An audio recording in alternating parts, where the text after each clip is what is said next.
The next level of appeal is an administrative hearing. You can request an administrative hearing that's held either in person or by mail. But mailing in clear as fuck evidence didn't work for me before. Now, most people would just give up at this point and pay the $68 because it would cost them more to take off from work to fight it. But I'm an unemployed actor. I request an in-person administrative hearing so I can explain it to their pea brain face to face. Almost 10 months after I was ticketed, I get my administrative hearing with the Department of Transportation, which oversees the Parking Violations Bureau. The first thing the guy behind the bulletproof glass asks me is, "Did you pay your fine?" I know he was dying to hear me say, "No, I thought the citation was put on hold while I'm appealing it, so I didn't pay." Remember how earlier I told you you don't have to pay the fine while you're waiting for the administrative review decision?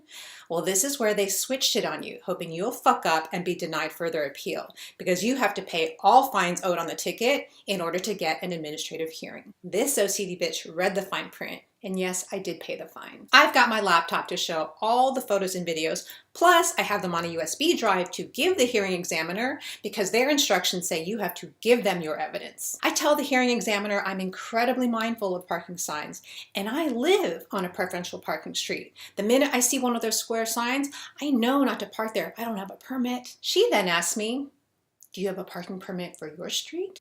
"No, because I park in my garage." What the fuck does her question have to do with the price of tea in China? And what the fuck does Chinese tea have to do with that expression? I don't have to possess a parking permit for my street to understand how it works. The examiner tells me the parking signs were clear and shows me a photo on her computer of the sign with the arrow.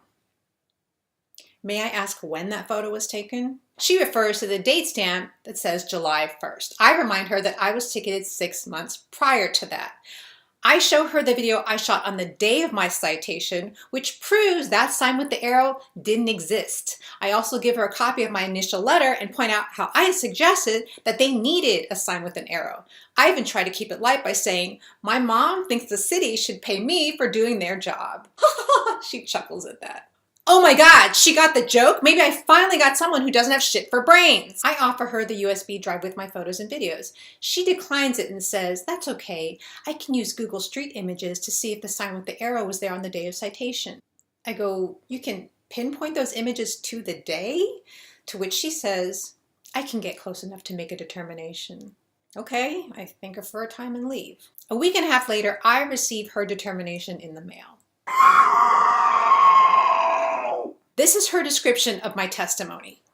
Respondent states that where her vehicle was parked, there was no sign posted regarding preferential parking. No, woman, that is not what I said. I not only acknowledged the preferential parking sign behind me, I showed it to you in my photos and video. She goes on to say, respondent further contends that she submitted a letter to the city recommending that there should be signs at the beginning and at the end of the block notifying consumers about the preferential parking restriction. Why the fuck would I recommend that the entire block be made preferential parking? That would be putting the nail in my own coffin. She closes with, after careful review of this case.